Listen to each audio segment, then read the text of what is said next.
Pergunta NQI Mulher. Essa sigla NQI significa não quis ou não quer se identificar. É um direito aqui da nossa consulente que ligou e deixou aqui duas perguntas para o pastor. A primeira é: pastor, o cativeiro babilônico e a escravidão são a mesma coisa? Se não são, quando cada um ocorreu?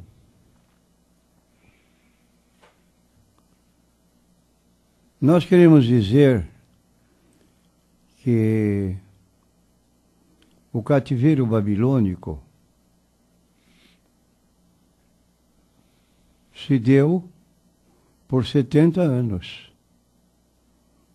O povo de Israel foi levado para a Babilônia e lá ficou 70 anos como escravo. E depois, então, começou a aprender uma língua e passaram mais tempo, mas dentro da realidade bíblica, passaram com o castigo de Deus 70 anos no cativeiro. Agora, a escravidão do povo de Israel se deu quando estavam ainda no Egito.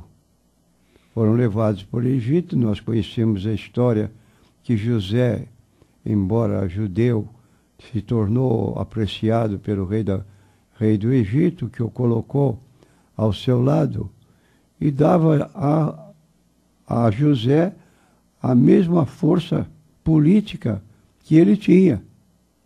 De modo que eles foram então trazidos em número 70 para o Egito, 70 pessoas, e dali começaram a se multiplicar.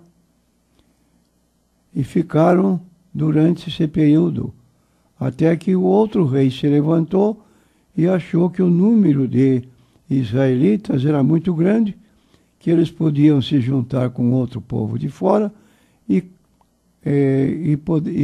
poder prejudicar o próprio Egito. Então nós temos a história, já no livro de Êxodo, capítulo 12, que Deus abriu a porta para eles depois de mandar 10 pragas sobre o Egito, e o próprio rei pediu que o povo saísse, e eles então saíram para entrarem na terra prometida, Canaã. Essa é a história resumida do que ocorreu com Israel nessa caminhada do Egito para a escravidão. Mais uma pergunta da mesma consulente, pastor, é com relação aos profetas menores. São 12 ao todo que estão descritos ali no Velho Testamento, 12 profetas menores. E aí a consulente quer saber em que período eles viveram na história do povo de Israel, pastor? Em que período esses 12 profetas menores viveram? Eles atuaram no Reino do Sul e no Reino do Norte. 3 deles atuaram pós-exílio. Então, aqui está a definição solicitada. Atuaram no Reino do Sul, no Reino do Norte, e 3 deles, profetas, atuaram pós-exílio. Muito bem, nós vamos para a próxima pergunta, que é do José Carlos, aqui do distrito de Vicente de Carvalho. Ele gostaria que o pastor explicasse o texto de Mateus, capítulo 5, do verso 17 ao verso 19, que fala sobre o cumprimento da lei. Eu vou estar lendo aqui o texto para o pastor e também para os ouvintes. Então, Mateus capítulo 5, no verso 17 ao verso 19. Diz assim a palavra do Senhor: Não cuideis que vim destruir a lei ou os profetas. não vim abrogar, mas cumprir. Porque em verdade vos digo que, até que o céu e a terra passem, nem um jota ou um tio se omitirá da lei, sem que tudo seja cumprido. Qualquer, pois, que violar um desses menores mandamentos, e assim ensinar aos homens, será chamado o menor no reino dos céus. Aquele, porém, que os cumprir e ensinar, será chamado grande no reino dos céus. Nós queríamos dizer aos nossos ouvintes que estas palavras que foram lidas fazem parte do chamado Sermão do Monte. O Sermão do Monte vai do capítulo 5 até o capítulo 7 e termina com colocações que aquele que ouve ou lê o sermão e não aplica é como o homem que edificou a sua casa sobre areia.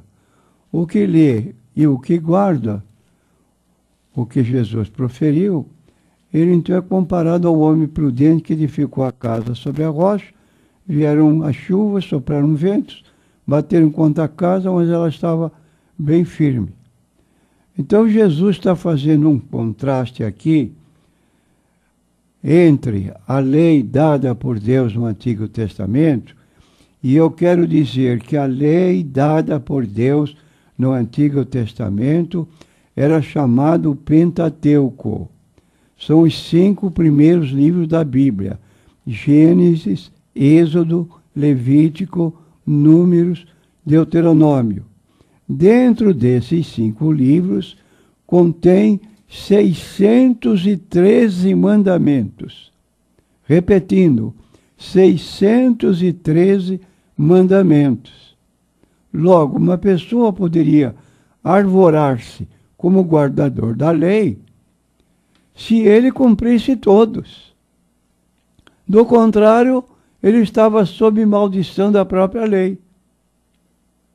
Agora, Jesus, então, faz um paralelo entre a lei dada por Moisés, como temos apontado, e os novos preceitos que ele estava dando aos seus contemporâneos. Então, quando ele diz: não cuideis que vim destruir a lei e os profetas, não vim abrogar, mas cumprir. Porque em verdade vos digo que até que o céu e a terra passem, nem um jota ou um tio se omitirá da lei, sem que tudo seja cumprido. Ora, considerando que Jesus guardou todos os preceitos que ele propriamente deu, constantes aqui, do capítulo 5 a 7 de Mateus, ele tinha condições de poder alterar a lei, de modo que frequentemente, nesses 5 capítulos, nós encontramos repetidamente uma expressão: ouvistes o que foi dito aos antigos, não matarás? Era um preceito dos 10 mandamentos. Mas qualquer que matar será réu de juízo. Eu, porém, vos digo, observe, meu ouvinte, Jesus usando a conjunção adversativa. Eu, porém, eu estou falando diferente, que qualquer que sem motivo se encolerizar contra seu irmão será réu de juízo. E qualquer que disser a seu irmão raca, que significa tolo, será réu do sinédrio. E qualquer que lhe disser louco, será réu do fogo do inferno. Então, aqui nós vemos uma alteração de Jesus dos preceitos que foram dados da forma como constam na Bíblia, no Antigo Testamento. E, frequentemente, isso é visto. Outro exemplo que quero citar, versículo 27 do capítulo 5 de Mateus. Ouviste o que foi dito aos antigos? Não cometerás adultério. Eu, porém, vos digo que qualquer que atentar numa mulher para a cobiçar, já em seu coração cometeu adultério com ela. Então, dentro da lei, era necessário que houvesse a conjunção da mulher com o homem, que ela fosse casada ou ele fosse casada, tivessem relações sexuais, estavam ali quebrando a lei, sendo a culpa deles apenada com apedrejamento. Agora Jesus está dizendo, agora não. Agora basta que um homem atende para uma mulher com desejo sexual, com cobiça, já se deu a transgressão. Se o teu olho direito te escandalizar, arranca-o e atira-o para longe de ti, pois te é melhor que se percam dos teus membros do que seja todo o teu corpo lançado no inferno. E se a tua mão direita te escandalizar, corta-a e atira para longe de ti, porque é melhor que um dos teus membros se perca do que seja todo o teu corpo lançado no inferno. Então aqui Jesus está fazendo uma observação. A lei devia durar até que fosse cumprida. A lei foi cumprida exatamente por Cristo, capítulo 12 de Mateus. Pai, está tudo consumado. Então a obra da redenção foi cumprida. Ele pagou nosso débito para com Deus pela sua morte na cruz. Como lemos, a morte de Jesus foi vicária. Era você e eu e nós que transgredimos, devemos pagar, mas Jesus pagou nossa dívida. O sangue de Jesus Cristo nos purifica de todo pecado. E como diz um hino que nós cantamos, da harpa cristã, livre estou, pela graça de Jesus, livre estou. Repete, livre estou, pela graça de Jesus, livre estou. Não pela guarda da lei, porque ninguém foi capaz de poder guardar a lei. Pela graça sois salvos por meio da fé. Isso não vem de vós, é dom de Deus, não vem das obras para que ninguém se glorie. Efésios capítulo 2, versículos 1 a 3. Graça é uma palavra que define favor imerecido. Nem você que me ouve, nem eu que lhe falo, tínhamos virtudes pessoais pelas quais advogássemos o favor de Deus sobre nossas vidas. Mas o favor de Deus, quando se manifestou através da pregação da sua palavra, ide por todo o mundo, pregai o evangelho a toda criatura, quem crer e for batizado será salvo, mas quem não crer será condenado. E nós temos então o evangelho que pregamos, é o mesmo que o apóstolo Paulo pregou e que faz referências no capítulo 16 da sua primeira carta aos Coríntios, quando ele diz, também vos notifico, irmãos, estou lendo o versículo 1 em diante, o evangelho que já vos tenho anunciado, o qual também recebestes, no qual também permaneceis, pelo qual também sois salvos. Me permita chamar sua atenção para o verbo sois, tempo presente. Não vou ser salvo no futuro. Eu estou salvo, porque mérito meu não, pela obra salvífica que Cristo realizou por mim.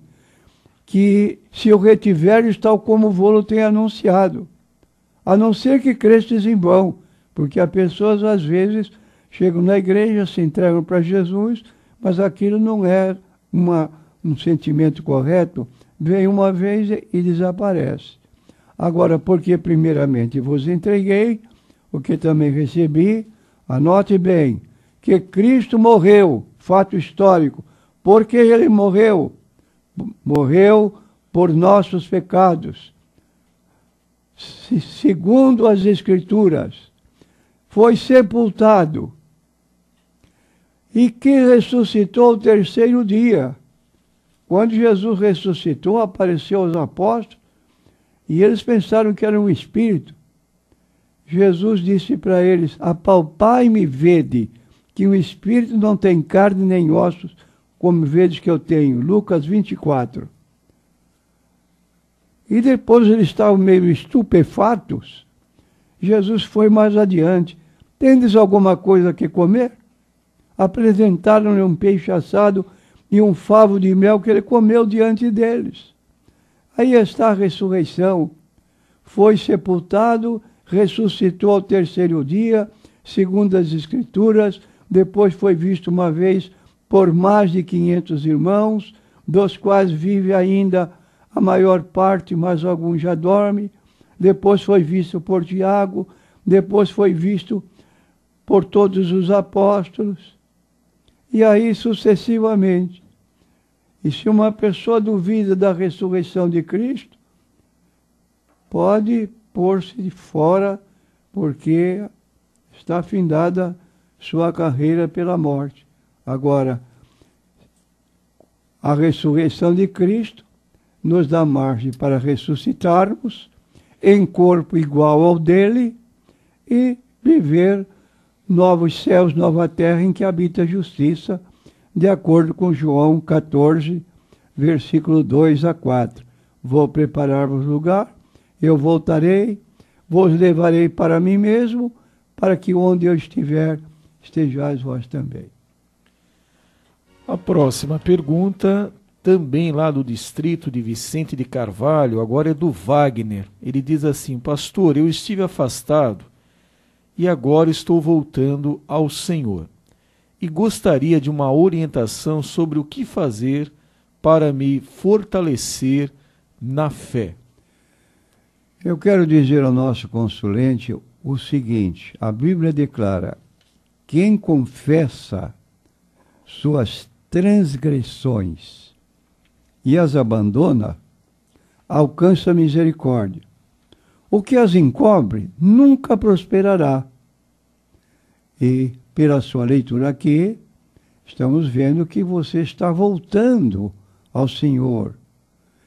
E logo está dentro desse campo, quando a pessoa se arrepende, volta ao Senhor, ele então tem perdão de pecados. Para que aconteça isso, você deve procurar um pastor de uma igreja na qual você tenha confiança, expor a sua situação com minúcias para o pastor, aceitando ele a sua presença ali, na igreja, como futuro membro, apresenta seu nome perante a igreja, convida o povo para se manifestar, se recebe como membro da igreja, porque o pastor tomou ciência da ocorrência, e aí você fica firme, seguindo a Cristo, como um tempo passado você fez. Repetindo, quem confessa suas transgressões e as abandona, alcança misericórdia. Quem as encobre, nunca prosperará.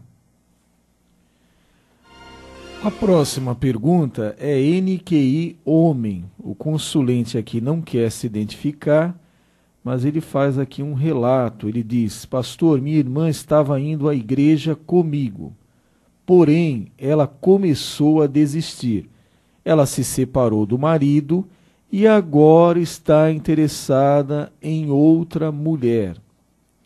Ela, diz aqui ele, me falou chorando que não quer mais permanecer nesse tipo de relacionamento. Aí o consulente pergunta ao pastor: como ajudar essa pessoa à luz da Bíblia Sagrada? Em primeiro lugar, quero dizer ao nosso consulente que a irmã procedeu fora do que está escrito no livro de Hebreus 13:4. Se a irmã era casada legalmente, Então está dentro desse texto: o casamento seja por todos honrado. É aquela forma antiga que se dizia: até que a morte nos separe. Os que se entregam, mesmo casados ou não casados, à prostituição, isto é, aos não casados à prostituição, e os casados ao adultério, Deus os julgará. E aí está o que diz a Bíblia: um abismo chama outro abismo. Então aqui está uma situação que nem sabemos como responder. Se separou do marido, agora está interessado em outra mulher. Eu não sei como dizer, uma mulher interessada em outra mulher vai viver uma vida que é imprópria diante de Deus. Deixará o homem, pai, mãe, se unirá à sua mulher. Agora, mulher com mulher é uma situação imprópria à luz da Bíblia, como nós lemos aqui no capítulo 6 de 1 Coríntios. Nós vamos ler aqui a posição da impossibilidade, à luz da Bíblia, de uma pessoa viver nessa forma de viver, duas pessoas do mesmo sexo. Então nós temos: não erreis. Estou lendo no versículo 10 do capítulo 6. Nem os devassos, nem os idólatras, nem os adúlteros, nem os efeminados, nem os sodomitas, nem os ladrões, nem os avarentos, nem os bêbados, nem os maldizentes, nem os roubadores herdarão o reino de Deus. Então aqui está muito claro no capítulo 6. Quando começamos no versículo 7, na verdade é já realmente uma falta dentre vós teres demandas uns com os outros. Por que não sofreis antes a injustiça? Por que não sofreis antes o dano? Mas vós mesmos fazeis a injustiça, fazeis o dano, e isto aos irmãos. Agora no versículo 9, onde eu comecei: não sabeis que os injustos não vão herdar o reino de Deus? E nesse versículo, depois de expor vários pecados, também acrescenta os efeminados e os sodomitas, que são a prática do sexo entre pessoas da mesma natureza. Está fora. E Deus não aceita essa condição. Se arrepender e voltar a uma situação normal, aí Deus vai abençoar.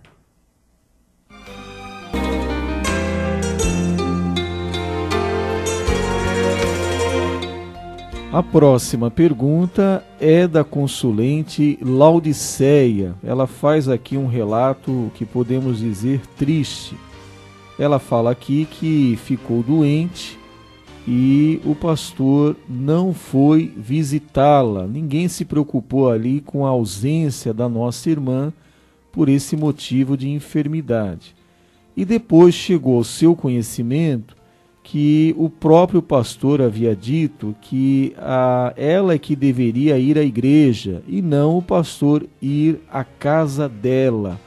E isso entristeceu muito a nossa irmã, deixou ela assim decepcionada com essa atitude do pastor. Então ela quer que o pastor pai, o pastor Natanael, fale a respeito disso, não é?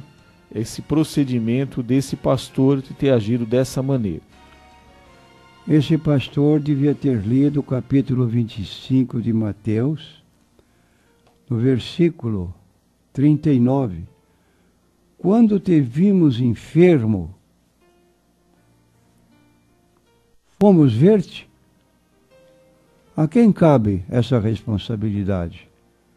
Ao pastor da igreja ou a uma pessoa por ele indicada. Então, o que acontece? Essa pessoa, de acordo com a palavra de Jesus, de Mateus 25, a partir do versículo 31 adiante, diz aqui no versículo 41, então dirá também aos que estiverem à sua esquerda, apartai-vos de mim, malditos, para o fogo eterno preparado para o diabo e seus anjos. Eu tive fome e não me deste de comer, eu tive sede e não me deste de beber, sendo estrangeiro não me recolheste, estando nu não me vestiste, estava enfermo ou na prisão, não me visitastes. Negativa a posição de um líder que fala ou dá uma resposta dessa, que cabe à pessoa ir à igreja. Se ela não tiver condições, como é que faz? Jesus disse, eu estive enfermo, tu não me foste visitar. É um dever da igreja, representado na pessoa do pastor ou na indicação dele de um obreiro que o ajuda para ir nessa casa e levar a palavra do Evangelho, verificar o caso, trazer resposta para o pastor, para ver como se pode ajudar a pessoa que está nessa condição.